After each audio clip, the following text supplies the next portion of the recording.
दोस्तों नमस्कार, स्वागत है आप सभी का आपके अपने YouTube channel target with MG Sharma में। तो दोस्तों आज के सेशन में हम लेकर उपस्थित हैं, ये आपका यूथ कंपटीशन टाइम्स के द्वारा प्रकाशित ये प्रैक्टिस बुक है, जिस क्रम में इसमें दोस्तों कुल 10 प्रैक्टिस सेट दिए गए हैं, जिसमें आज का हमारा क्रम दूसरा होने वाला है, अर्थात दूसरा प्रैक्टिस सेट हम लोग करने वाले हैं। चलिए सबसे पहले सामान्य जानकारी के अंतर्गत प्रश्नों को देखते हैं। तो इसमें आपका पहला प्रश्न जो दिया गया है दोस्तों, पहला प्रश्न कहता है कि प्रसिद्ध वादक उस्ताद बिंदा खान द्वारा बजाने वाला वाद्य है, यानी कि प्रसिद्ध वादक हैं उस्ताद बिंदा खान और इनके द्वारा जो बजाया जाने वाला वाद्य यंत्र है वो कौन सा है। तो दोस्तों अगर वाद्य यंत्र की बात करें तो ये आपका सारंगी है। जो उस्ताद बिंदा खान हैं इनके द्वारा सारंगी बजाया गया है और ये सारंगी वादक हैं। चलिए फिर आगे बढ़ते हैं। अगला क्वेश्चन आपका आता है क्वेश्चन नंबर 2 की अगर बात करते हैं तो यह नेतृत्व का कौन सा सिद्धांत संपूर्ण व वैज्ञानिक माना जाता है।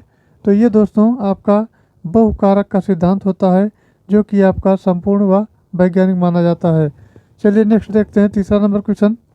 तीसरे नंबर क्वेश्चन की बात करें अगर तो तीसरा नंबर कहता है कि भारत का पहला ऐसा निर्माणाधीन हवाई अड्डा जहाँ कार्बन उत्सर्जन शुद्ध रूप से शून्य होगा, जिसका निर्माण कार्य 2024 तक पूरा कर लिया जाएगा, ये प्रश्न कहता है। तो इसका सही उत्तर हो जाएगा आपका, ये 4 ऑप्शन दिए गए हैं। अब 4 ऑप्शन के अंतर्गत आपका ये ग्वादर अंतर्राष्ट्रीय हवाई अड्डा है, नोएडा अंतर्राष्ट्रीय हवाई अड्डा है, नवी मुंबई अंतर्राष्ट्रीय हवाई अड्डा है और लुधियाना का अंतर्राष्ट्रीय हवाई अड्डा है। इसमें कौन सा है जो आपका 2024 तक का पूरा किया जाना है। तो ये आपका नोएडा अंतर्राष्ट्रीय हवाई अड्डा है, ये दोस्तों निर्माणाधीन है और 2024 तक इसको पूरा कर लिया जाएगा। चलिए दोस्तों आगे बढ़ते हैं। अगला क्वेश्चन आपका आता है क्वेश्चन नंबर 4। क्वेश्चन नंबर 4 कहता है कि भारतीय नौसेना में सर्वोच्च स्थान पर कौन सा कमीशन अधिकारी होता है। तो वो दोस्तों एडमिरल होता है। कौन सा अधिकारी होता है? एडमिरल होता है। चलिए अब 5वां नंबर क्वेश्चन देखते हैं। 5 नंबर क्वेश्चन कहता है कि 15 से 17 दिसंबर 2021 के मध्य किस पड़ोसी देश के राष्ट्रपति अब्दुल हमीद के निमंत्रण पर भारत के राष्ट्रपति रामनाथ कोविंद ने राजकीय यात्रा की है। ये प्रश्न एक बार पुनः देख लेते हैं। 15 से 17 दिसंबर का टाइम है। 2021 के मध्य किस पड़ोसी देश के राष्ट्रपति अब्दुल हमीद के नियंत्रण पर भारत के राष्ट्रपति रामनाथ कोविंद ने राजकीय यात्रा की है। तो ये इसका सही उत्तर दोस्तों हो जाएगा, ये बांग्लादेश सही हो जाएगा। क्या सही होगा? बांग्लादेश सही हो जाएगा इसका। चलिए फिर आगे बढ़ते हैं। अगला क्वेश्चन है आपका 6 नंबर। दोस्तों 6 नंबर क्वेश्चन कहता है कि सविनय अवज्ञा आंदोलन की शुरुआत के पहले वायसराय को गांधी जी का 11 सूत्रीय चेतावनी दिया गया था, वो क्या था। तो इसका सही उत्तर आपका हो जाएगा ये दोस्तों बी ऑप्शन हो जाएगा। अर्थात इसमें 3 पॉइंट दिए गए हैं और इन 3 पॉइंट में देखना है कि कौन कौन से मिलकर के ये बने हैं। तो आपका पहला है रुपया डॉलर विनिमय दर को कम करना है, भू राजस्व में 50% की कमी करना है और राजनीतिक कैदियों को रिहा करना है। तो इसमें कौन सा लागू होता है। तो ये दोस्तों आपका भू राजस्व में 50% की कमी करना और राजनीतिक कैदियों को रिहा करना, ये बी वाला ऑप्शन करेक्ट आंसर हो जाएगा। बी इसका करेक्ट आंसर हो जाएगा। अब दोस्तों 11 सूत्रीय जो मांगे हैं वो निम्नलिखित प्रकार से हैं। 11 सूत्र में आपका बोल देते हैं, उसको सुन लीजिए। यह भू राजस्व में 50% की कमी है और दूसरा जो 11 सूत्रीय मांग के अंतर्गत है राजनीतिक कैदियों को रिहा करना। तीसरा है डाक आरक्षण बिल पास किए जाएं और चौथा है नमक कर समाप्त किया जाए और नमक पर सरकारी का अधिकार समाप्त कर दिया जाए। 5वां है तटीय यातायात रक्षा विधेयक पास किया जाए। 6ठा है रक्षात्मक शुल्क लगाए जाएं और विदेशी कपड़ों का जो आयात है उसको नियंत्रित किया जाए। दोस्तों इसी प्रकार 7वां है रुपये विनिमय दर से घटाकर एक सीलिंग 4 पेंस की जाए और जो 8वां पॉइंट है वह सिविल सेवाओं और सेना में 50% की कमी की जाए। 9वां पॉइंट दोस्तों है नशीली वस्तुओं के विक्रय पर पूर्ण रोक लगा दी जाए और 10वां है CIT विभो पर सार्वजनिक नियंत्रण हो या उसे खत्म कर दिया जाए। 11वां पॉइंट आता है शस्त्र कानून में परिवर्तन किया जाए तथा भारतीयों को आत्मरक्षा के लिए हथियार रखने का लाइसेंस दिया जाए। ये कुल दोस्तों महात्मा गांधी के द्वारा अर्थात सविनय अवज्ञा आंदोलन जो 1930 से 31 में हुआ, ये प्रारंभ करने पूर्व गांधी जी ने एक बार फिर समझौता करने का प्रयास किया और गांधी जी ने यंग इंडिया में एक लेख भी प्रकाशित किया। और ये 11 सूत्रियों जो मांग है, इन मांग को रखी जो अभी आपके सामने ये बोला गया है। तो ये 11 सूत्रीय मांग में ये सब मांग थे। चलिए फिर आगे बढ़ते हैं दोस्तों, अगला क्वेश्चन देखते हैं। क्वेश्चन नंबर 7 है। 7 नंबर कहता है कि दक्षिणी गोलार्ध में सबसे छोटा दिन कब होता है, किस दिन को? तो दक्षिणी गोलार्ध में जो सबसे छोटा दिन होता है मित्रों, वो 21 जून का होता है। कब का होता है? 21 जून का होता है, ये ध्यान रखना है। फिर चलिए आगे बढ़ देते हैं। अगला क्वेश्चन आपका है, ये क्वेश्चन नंबर 8 है। 8 पर चलते हैं। 8 नंबर कहता है अनुसूचित जनजाति के संरक्षण के लिए एक क्षेत्र को अनुसूचित क्षेत्र के रूप में घोषणा करने की शक्ति किसके पास होती है? तो ये दोस्तों जो शक्ति होती है ये भारत के राष्ट्रपति के पास होती है। बी इसका सही जवाब हो जाएगा। चलिए फिर आगे बढ़ते हैं। अगला क्वेश्चन देखते हैं, आता है 9 नंबर। 9 नंबर प्रश्न की अगर बात करें तो ये कहता है कि 30 नवंबर 2021 को दिन कौन सा है? 30 नवंबर 2021 का है को फॉर्च्यून इंडिया द्वारा भारत की 50 सर्वाधिक प्रभावशाली महिलाओं की सूची जारी की गई है। इस सूची में प्रथम स्थान किस भारतीय महिला को प्राप्त हुआ है? तो दोस्तों वो निर्मला सीतारमण को प्राप्त हुआ है। डी इसका सही जवाब हो जाएगा। और ये निर्मला सीतारमण जो दोस्तों हैं वित्त और कारपोरेट मंत्रालय ये मंत्री हैं। तो फिर चलिए आगे बढ़ते हैं। अगला क्वेश्चन आपका क्वेश्चन नंबर 10 की अगर बात करी जाए तो 10 नंबर कहता है यह भारत के संविधान के किस अनुच्छेद के अधीन राज्यों के राज्यपाल को अध्यादेश जारी करने की शक्ति प्राप्त है? तो दोस्तों इसका सही जवाब हो जाएगा अनुच्छेद 213 है। ये शक्ति प्राप्त इसको इसी अनुच्छेद के अंतर्गत है, 213। चलिए आगे बढ़ते हैं। अगला क्वेश्चन आपका है क्वेश्चन नंबर 11 की अगर बात कर लेते हैं तो निम्न में से कौन सी किताब सरोजिनी नायडू द्वारा लिखित नहीं है, पूछा गया है। तो वो कौन सी बुक है जो सरोजिनी नायडू द्वारा लिखी नहीं गई है? तो उस दोस्तों किताब का नाम है the golden bird. The golden bird है और ये पुस्तक है गिरीश ब्रदर्स के द्वारा लिखी गई है। और ब्रोकन विंग जो है नामक शीर्षक ये खलील जिब्रान की भी एक पुस्तक लिखी गई है। तो फिलहाल इसका उत्तर आपका सी हो जाएगा। चलिए आगे बढ़ते हैं। 12 नंबर देखते हैं। 12 नंबर कहता है निम्नलिखित में से कौन सी मिश्रित खेती की प्रमुख विशेषता है? तो ये आपका सी ऑप्शन हो जाएगा, पशुपालन और फसल उत्पादन को एक साथ करना। सी इसका सही जवाब हो जाएगा। चलिए अब 13 नंबर क्वेश्चन देखते हैं। 13 नंबर कहता है कि निम्नलिखित में से किस राज्य में बहिनी दरबार समाचार पत्र महिलाओं द्वारा और महिलाओं के लिए प्रकाशित होता है? तो ये दोस्तों आपका डी ऑप्शन हो जाएगा, मध्य प्रदेश सरकार, मध्य प्रदेश राज्य हो जाएगा। चलिए दोस्तों आगे बढ़ते हैं। अगला क्वेश्चन आपका है 14 नंबर। 14 नंबर कहता है कि किस सिख गुरु ने आदि ग्रंथ संकलित किया है? तो दोस्तों ये गुरु अर्जुन देव ने, ये सिख गुरु हैं और इन्होंने आदि ग्रंथ जो है संकलित किया है। चलिए मित्रों आगे बढ़ते हैं। अगला क्वेश्चन देखते हैं। अगला क्वेश्चन कहता है तुलु ये राजवंश की स्थापना किसने की थी? तो इसका सही उत्तर हो जाएगा आपका ऑप्शन डी, वीर नरसिंह ने की थी। किसने की थी? वीर नरसिंह ने की थी, ये ध्यान रखना है। चलिए अब 16 नंबर देखते हैं। 16 नंबर कहता है पहली बार भारत पर आक्रमण करने वाला मुस्लिम कौन था? तो दोस्तों भारत पर जो पहली बार आक्रमण किया था उस मुस्लिम का नाम था मोहम्मद बिन कासिम। पहला मुस्लिम शासक था जिसने भारत पर आक्रमण किया, उसका नाम है मोहम्मद बिन कासिम। चलिए दोस्तों आगे बढ़ते हैं। 17 नंबर देख लेते हैं। 17 नंबर कहता है निम्न में से कौन सा उपवेद नहीं है, पूछा गया है। तो कौन सा है? धनुर्वेद है, शस्त्र शास्त्र है, आयुर्वेद है और योग वेद है। तो कौन सा वेद जो कौन सा उपवेद नहीं है पूछा गया है? तो फिलहाल इसका उत्तर आपका हो जाएगा डी, योग वेद जो है, योग वेद उपवेद नहीं है। धनुर्वेद, शस्त्र शास्त्र, आयुर्वेद उपवेद है, जबकि योग वेद जो है उपवेद नहीं है। और इसी प्रकार धनुर्वेद यजुर्वेद का भी उपवेद, ये ऋग्वेद का उपवेद है। चलिए तो आगे बढ़ते हैं।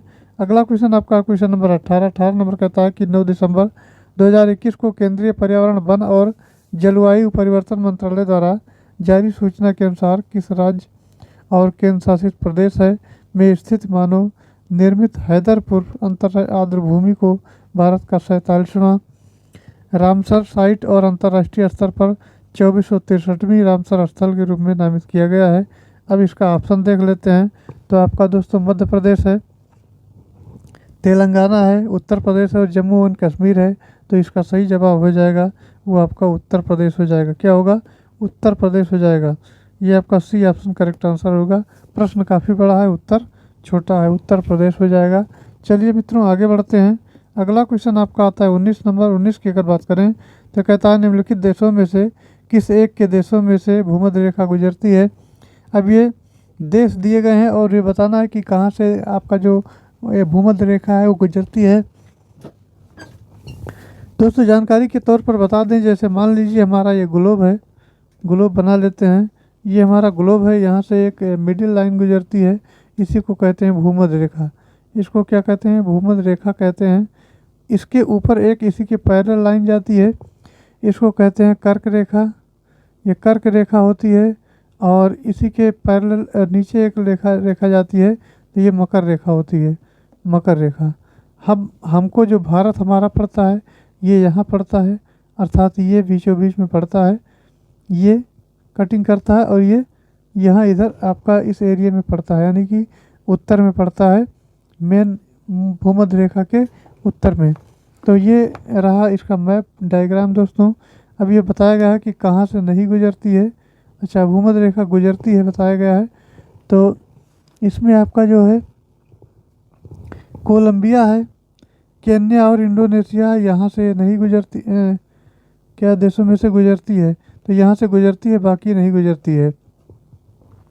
इन देशों में अर्थात कोलंबिया है, केन्या और इंडोनेशिया है, इन 3 राज्यों से ये आपका भूमध्य रेखा गुजरती है। चलिए दोस्तों आगे बढ़ते हैं। 20 नंबर देखते हैं। 20 नंबर कहता है कि हेमिस गोम्फा नामक मठ कहाँ स्थित है। तो ये दोस्तों लद्दाख में स्थित है। कहाँ स्थित है? लद्दाख में स्थित है, ये ध्यान रखना है।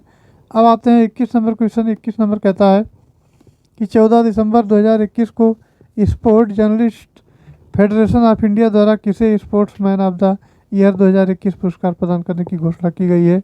तो ये आपका हो जाएंगे नीरज चोपड़ा। क्या हो जाएगा? नीरज चोपड़ा सही उत्तर हो जाएगा। चलिए आगे बढ़ते हैं। 22 नंबर देखते हैं। 222 नंबर कहता है कि भारत में काजू का प्रथम परिचय किन लोगों ने कराया। तो प्रथम परिचय जो है पुर्तगाली हुए, पुर्तगालियों ने कराया। काजू का जो प्रथम परिचय है पुर्तगाली ने कराया। फिर अगला आता है क्वेश्चन नंबर 23। 23 नंबर कहता है कि किस भारतीय राष्ट्रपति ने आयरिश स्वतंत्रता संग्राम में भाग लिया और उसके लिए जेल भी गए। तो कौन से आप भारतीय जो हैं नेता हैं। तो इसका सही जवाब हो जाता है दोस्तों, ऑप्शन में अगर बात करें तो दिया है बीबी गिरी, नीलम संजीव रेड्डी, डॉक्टर शंकर दयाल शर्मा और डॉक्टर एस राधाकृष्णन। तो इसका सही उत्तर हो जाएगा ये आपका डॉक्टर यानी बीबी गिरी उत्तर हो जाएगा। बीबी गिरी उत्तर इसका हो जाएगा। चलिए दोस्तों आगे बढ़ते हैं। 24 नंबर देखते हैं। 24 नंबर कहता है विश्व पर्यावरण दिवस कब मनाया जाता है। तो दोस्तों विश्व पर्यावरण 5 जून को मनाया जाता है, ये सही आंसर हो जाएगा। चलिए फिर आगे बढ़ते हैं। आगे आपका 25 नंबर क्वेश्चन। 25 नंबर कहता है कि दिसंबर 2021 में भारत की अमूर्त सांस्कृतिक विरासत में किसको यूनेस्को द्वारा अंतर्राष्ट्रीय सांस्कृतिक विरासत सूची में शामिल किया गया है। तो ये दोस्तों इसका सही उत्तर हो जाता है ये कोलकाता की दुर्गा पूजा सही उत्तर हो जाएगा, कोलकाता की दुर्गा पूजा। चलिए आगे बढ़ते हैं। अगला क्वेश्चन दोस्तों है आपका 26 नंबर। 26 की अगर बात करें तो 26 नंबर कहता है भारतीय संविधान सभा में कुल कितनी महिला सदस्य थीं। तो कुल महिला सदस्यों की बात करी तो कुल 15 थीं। कितनी थी? 15 थीं। चलिए मित्रों आगे बढ़ते हैं। अगला आपका 27 नंबर क्वेश्चन आता है। 27 नंबर कहता है कि उत्तर प्रदेश में शेर सफारी स्थित है। तो शेर सफारी जो स्थित है दोस्तों इटावा में स्थित है। कहाँ स्थित है? इटावा में स्थित है। चलिए फिर आगे बढ़ते हैं। अगला आपका 28 नंबर आता है। यह कहता है प्रसिद्ध चरकुला नृत्य किससे संबंधित है। तो दोस्तों प्रसिद्ध जो चरकुला नृत्य है आपका ये ब्रजभूमि से संबंधित है। ब्रजभूमि इसका सही उत्तर हो जाएगा। अब आ जाते हैं 29 नंबर। 29 नंबर कहता है कि निम्नलिखित में से कौन सा भारतीय अर्थव्यवस्था का प्राथमिक क्षेत्र है। तो दोस्तों वो कृषि है जो कि प्राथमिक क्षेत्र माना जाता है। चलिए आगे बढ़ते हैं। अगला क्वेश्चन आपका दिया है ये 31 नंबर 30 नंबर हो जाएगा। 30 नंबर देख लेते हैं। तो ये 30 नंबर कहता है कि 15 से 19 दिसंबर 2021 के मध्य किस देश का एक उच्च स्तरीय संसदीय प्रतिनिधिमंडल भारत की आधिकारिक यात्रा पर आया। तो इसका सही उत्तर दोस्तों हो जाएगा ये आपका हो जाएगा वियतनाम। वियतनाम इसका करेक्ट आंसर हो जाएगा। चलिए फिर आगे बढ़ते हैं, अगला क्वेश्चन देखते हैं। अगला आपका 31 नंबर आता है। दोस्तों 31 नंबर की बात करें तो कहता है कि आयात निर्यात एग्जिम बैंक स्थापित हुआ है, तो ये कब हुआ है? तो फिलहाल इसका उत्तर दोस्तों हो जाता है ऑप्शन बी, 1982 में हुआ है। 1982 मान करके चलते हैं। चलिए 32 नंबर आता है। 32 की बात करें तो 32 नंबर कहता है यह है प्रथम भारतीय महिला जिसने एशियाई खेल में 400 मीटर दौड़ में स्वर्ण पदक जीता है। तो ये इसका दोस्तों ऑप्शन सी हो जाएगा, कमलजीत संधू। कमलजीत संधू इसका सही उत्तर हो जाएगा। फिर दोस्तों आगे बढ़ते हैं, 33 नंबर देखते हैं। 33 नंबर कहता है सार्स की पहली बैठक कहाँ हुई है? तो सार्स की अगर बात करें दोस्तों तो ये बैठक जो हुई है ये आपका ढाका यानी बांग्लादेश की राजधानी ढाका में हुई है। चलिए फिर आगे बढ़ते हैं, 34 नंबर देखते हैं। 34 नंबर कहता है दोस्तों यह है 14 दिसंबर 2021 को संयुक्त राज्य अमेरिका की अंतरिक्ष संस्था है नासा के द्वारा एक विज्ञप्ति के अनुसार नासा का कौन सा अंतरिक्ष यान सूर्य के वायुमंडल में प्रवेश करने वाला पहला अंतरिक्ष यान है? तो ये दोस्तों इसका सही उत्तर हो जाएगा, ये आपका पार्कर सोलर प्रोब हो जाएगा। डी इसका करेक्ट आंसर हो जाएगा। चलिए आगे बढ़ते हैं। अब आता है 35 नंबर क्वेश्चन। 35 की बात करें तो 35 नंबर कहता है कि 16 दिसंबर 2001 को रक्षा मंत्री राजनाथ सिंह द्वारा भौगोलिक सूचना तंत्र पर आधारित स्वचालित जलपूर्ति प्रणाली का शुभारंभ किया गया है। इस प्रणाली का उद्देश्य कहाँ के रहने वाले निवासियों को त्वरित गति और शुद्ध पानी की उपलब्धता सुनिश्चित करना है। अब ये आपका ऑप्शन दिया गया है। ऑप्शन अगर बात करें तो ऑप्शन आपका छावनी क्षेत्र हो जाएगा। कहाँ हो जाएगा? छावनी क्षेत्र हो जाएगा। चलिए फिर आगे बढ़ते हैं। अगला क्वेश्चन आपका है 36 नंबर। 36 नंबर कहता है कि ये लौह रक्त की नीति किसने अपनाई है? तो दोस्तों लौह रक्त की नीति बलवन ने अपनाई है। बलवन इसका सही जवाब होगा। फिर आते हैं 37 नंबर। 37 नंबर कहता है टीपू सुल्तान कहाँ का शासक था? तो दोस्तों टीपू सुल्तान मैसूर का शासक था, यह ध्यान रखना है। फिर 38 नंबर की बात करें तो संविधान का 52वां संविधान संशोधन किया है? तो दोस्तों 52वां जो है संविधान संशोधन की अगर बात करें तो आपका ये हो जाता है दल बदल। क्या हो जाएगा? दल बदल हो जाएगा। दल बदल के अंतर्गत ये आपका आएगा, ये दिया गया है। चलिए आगे बढ़ते हैं।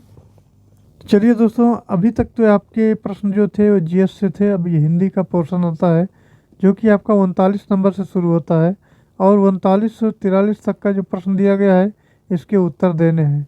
उत्तर के क्रम में अगर देखा जाए तो आपका 39 नंबर है सूरदास के गुरु कौन थे? तो दोस्तों सूरदास के जो गुरु थे वो वल्लभाचार्य थे। सी इसका सही जवाब होगा। चलिए फिर आगे बढ़ते हैं। 40 नंबर आता है। 40 नंबर की अगर बात करें तो कहता है कि छंद पढ़ते समय आने वाले विराम को क्या कहते हैं? तो छंद पढ़ते समय आने वाले विराम को दोस्तों कहते हैं यति। यति इसको कहा जाता है। बी इसका सही जवाब होता है। फिर आता है 41 नंबर। 41 की अगर बात करी जाए तो 41 नंबर है विशेषता। छोटा कर लें पहले, ये आपका छोटा कर लेते हैं। तो ये है विशेषण शब्दजी संज्ञा सर्वनाम की विशेषता बतलाते हैं, उन्हें क्या कहते हैं? तो उसे दोस्तों विशेष कहते हैं। विशेष कहा जाता है। बी ऑप्शन करेक्ट आंसर होगा। चलिए फिर आपका 42 नंबर आता है। यह है प्राचीन शब्द विशेषण के किस प्रकार से आता है? तो प्राचीन शब्द जो विशेषण में दोस्तों आता है वो गुणवाचक विशेषण के अंतर्गत आता है। अर्थात प्राचीन उसका गुण बताता है कि पुराना है कि नया है, कि बुद्धिमान है, समझदार है, परिश्रमी है, आधुनिक है। ये सभी आपके प्राचीन जो शब्द होंगे विशेषण यानी गुणवाचक के अंतर्गत आएंगे। चलिए मित्रों आगे बढ़ते हैं और अगला क्वेश्चन देखते हैं। अगला आपका 43 नंबर है। ये कहता है अभ्यास शब्द का जो दिया गया है उसका विशेषण रूप क्या है? तो अभ्यास का दोस्तों अभ्यासी हो जाएगा। बी इसका करेक्ट आंसर होगा। फिर 44 नंबर देखते हैं। 44 नंबर कहता है कि निर्देश दिया गया है कि 44 और 45 दो प्रश्न दिए हैं जो निम्नलिखित मुहावरों के लिए उचित हैं। अब इसमें दो प्रश्न को इस प्रकार बताना है। तो 44 नंबर है द्रौपदी का चीर का क्या अर्थ होता है? तो दोस्तों द्रौपदी के चीर का अर्थ ये होता है कि कभी समाप्त न होना। कभी समाप्त न होना द्रौपदी का चीर का अर्थ कहलाता है। फिर नेक्स्ट क्वेश्चन देखते हैं। तो नेक्स्ट आपका 45 नंबर है।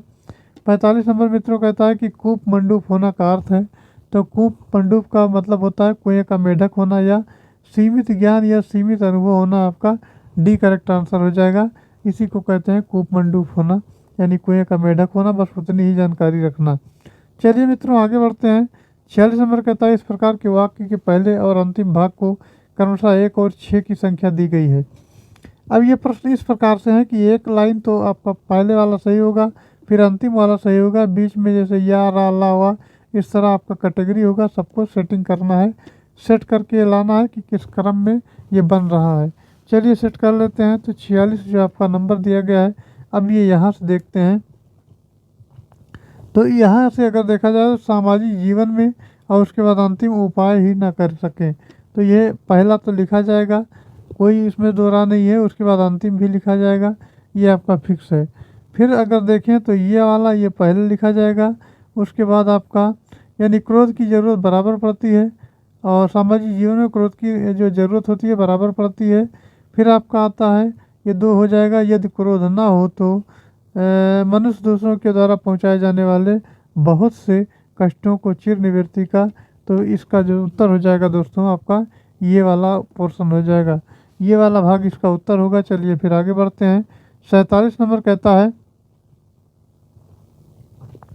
यह दिए गए वाक्यांश के लिए एक शब्द का चयन करना है। तो वाक्यांश दिया गया है, उसके लिए एक शब्द बताना है। उसमें क्या है, पूर्व और उत्तर के बीच की दिशा।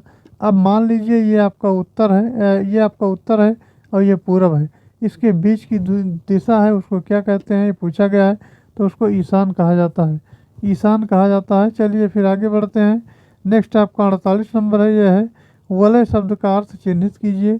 तो दोस्तों वलय शब्द का जो अर्थ है वो आपका गोलाकार घेरा है। क्या है, गोलाकार घेरा है।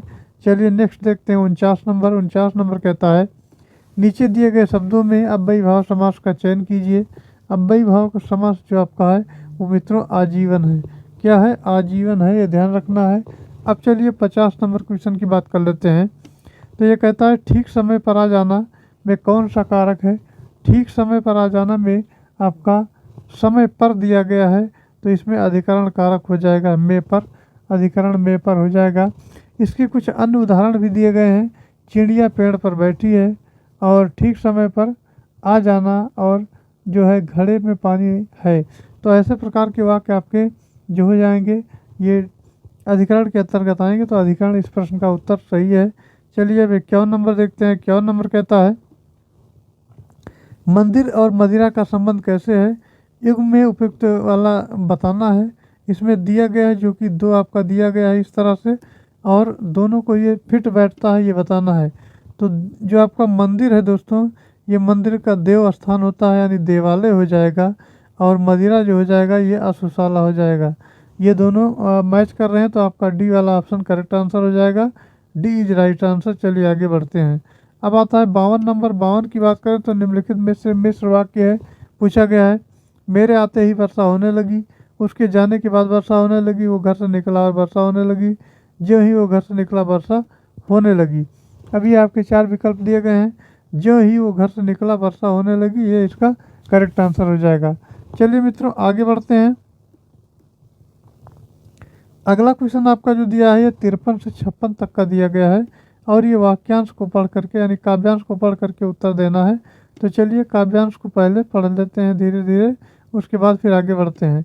यह है, वर्षों बाद उठी है इच्छा, हम कुछ कर दिखाएं, एक अनोखा जश्न मनाएं, अपना कोरा अस्तित्व जमाएं, आज वर्षों बाद सूखे पत्तों पर बसंत ऋतु आई है, विचार रूपी कलियों पर बहार खिल आई है, और गहनता की फसल लहलहाई है, शायद इसी कारण आज वर्षों बाद उठी है इच्छा, हम कुछ कर दिखाएं, अपना कोरा अस्तित्व जमाएं। अब चलिए इसी के आधार पर प्रश्न पूछे गए हैं। तो पहला प्रश्न इसका जो दिया गया है ये बताता है कि कवि के मन में इच्छा उत्पन्न हुई है। कवि के मन में इच्छा उत्पन्न हुई है, तो ये दिया गया है कुछ महत्वपूर्ण कार्य करने की इच्छा उत्पन्न हुई है, अर्थात यहाँ ये वाला ऑप्शन करेक्ट आंसर होगा। चलिए अब 54 नंबर देखते हैं। 54 नंबर कहता है दोस्तों कि सूखे पत्ते प्रतीक हैं किसके हैं, पतझड़ के, अकाल के, मन के सूनेपन के या शुष्कता के। तो इसका सही जवाब हो जाता है आपका ये मन के सूनेपन, ये प्रतीक है सूखे पत्ते, मन के सूनेपन के प्रतीक, ये करेक्ट आंसर हो जाएगा। चलिए फिर मित्रों आगे बढ़ते हैं। 55 नंबर की बात कर लेते हैं। तो किन कलियों पर बहार का आगमन हुआ है, ये आपके पद्यांश पद के हिसाब से ही प्रश्न पूछे जाते हैं। तो ये आपका जो उत्तर हो जाएगा विचारों की कलियों पर। कहाँ पर हुआ, किन कलियों पर बहार का आगमन हुआ है? तो विचारों की कलियों पर आगमन हुआ है। चलिए अब 56 नंबर देखते हैं। यह है गहनता की फसल से कवि क्या आशय है, यानी गहनता की फसल से कवि का क्या आशय है? तो दोस्तों विचारों की परिपक्वता से उनका आशय है। फिर 57 नंबर देखते हैं। 57 नंबर कहता है रिक्त स्थान में दिए गए विकल्पों में से उचित विकल्प को चुनना है। रामू की यहाँ भरना है केवल इसलिए हुई क्योंकि राजीव उसकी अधिक बुद्धिमान है। यहाँ 2 भरना है। 2 के क्रम में अगर देखा जाए तो 57 में आपका पहले क्या भरा जाएगा? रामू की उपेक्षा, यहाँ उपेक्षा हो जाएगा और यहाँ अपेक्षा हो जाएगा। ये अपेक्षा भर दिया जाएगा। तो रामू की उपेक्षा केवल इसलिए हुई क्योंकि राजीव उसकी अपेक्षा अधिक बुद्धिमान था। तो इसका सही उत्तर हो जाता है दोस्तों, ये आपका सी हो जाता है। उपेक्षा और अपेक्षा ये भरा जाएगा, सी इसका करेक्ट आंसर होगा। चलिए आगे बढ़ते हैं। 58 नंबर देखते हैं। 58 नंबर कहता है कि निम्न पंक्ति में सही अलंकार का चयन करना है। पानी बीच मीरी प्यासी मोहि सुन सुन आवे हंसी, इसमें कौन सा अलंकार है? तो दोस्तों इसमें अलंकार आपका है ये विशेषोक्ति है। विशेषोक्ति आपका सी ऑप्शन है। चलिए आगे बढ़ते हैं। अब आता है 59 नंबर। 59 की अगर बात करी जाए तो निम्नलिखित विकल्पों में से किस विकल्प में सभी शब्द व्यक्तिवाचक संज्ञाएं हैं बताना है। तो इसका सही उत्तर आपका हो जाएगा रामचरितमानस, राम और गंगा, ये सभी व्यक्तिवाचक संज्ञाएं हैं, ये सही उत्तर हो जाएगा। अब आ जाते हैं 60 नंबर। 60 नंबर कहता है कि निम्नलिखित में क्या गंगा का पर्यायवाची क्या नहीं है? तो मंदाकिनी, भागीरथी और सुचरिता ये तीनों जो हैं ये गंगा की पर्यायवाची हैं, जबकि कालिंदी यमुना के पर्यायवाची है। कालिंदी क्या है? यमुना की पर्यायवाची है और इसीलिए यह गलत हो जाएगी, गलत हमको बताना है। तो ये कालिंदी करेक्ट आंसर होगा। चलिए मित्रों आगे बढ़ते हैं। अब 61 नंबर की बात कर लेते हैं। 61 नंबर कहता है सही वर्तनी शब्द का चयन कीजिए। ये औन्नत्य है, श्रृंगार है, मुश्किल है और मातृभूमि है, इसमें कौन सा करेक्ट होगा? तो ये दोस्तों श्रृंगार इस तरह लिखा जाएगा और यही सही हो जाएगा। श्रृंगार आपका सही हो जाएगा। चलिए आगे बढ़ते हैं। अब दोस्तों 62 नंबर क्वेश्चन देखते हैं। तो 62 नंबर कहता है कि आपका समूहार्थक शब्द है, इसको चिन्हित करना है। जो समूह में दिया है तो पुरुष है, स्त्री है, मनुष्य है और भीड़ है। इसमें समूह वाले में अगर देखा जाए तो ये भीड़ वाला करेक्ट हो जाएगा। क्या होगा? भीड़ वाला करेक्ट हो जाएगा। भीड़ समूह को दर्शाता है। चलिए अब 63 नंबर देखते हैं। 63 नंबर कहता है आंशिक शब्द में प्रत्यय क्या है? तो दोस्तों आंशिक में समय में जो प्रत्यय है यानी उपसर्ग पहले लगता है, प्रत्यय बाद में लगता है। तो इसमें आपका इक प्रत्यय है। इक जो है प्रत्यय है अर्थात आंशिक में। चलिए 64 नंबर देखते हैं। 64 नंबर कहता है 64 नंबर कहता है कि नीचे दिए गए वाक्य के त्रुटिपूर्ण खंड को चिन्हित कीजिए। यदि कोई त्रुटि ना हो तो भाग को चिन्हित कीजिए। अब यहाँ त्रुटि पहले मिलान करना है। तो ये आपका पुलिस द्वारा चोरी का माल बरामद हो गया, त्रुटि नहीं है। अब इसमें कौन सी त्रुटि नहीं है? तो ये आपका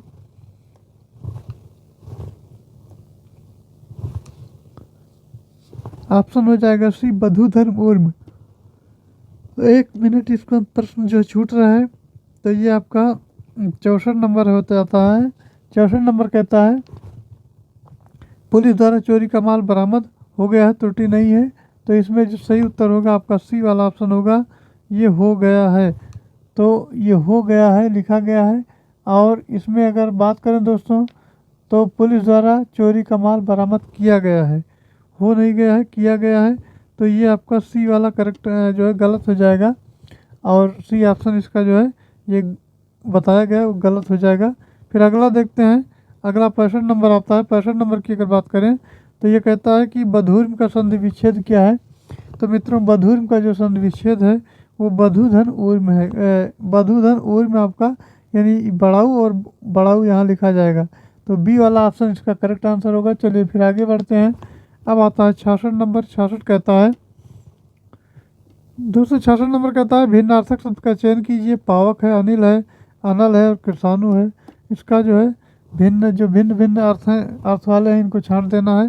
तो ये दोस्तों आपका हो जाएगा अनिल। अनिल जो है ये आपका हवा का पर्यायवाची है, बाकी सभी आपके ये सूर्य के पर्यायवाची हैं। चलिए फिर आगे बढ़ते हैं दोस्तों। अगला क्वेश्चन आपका है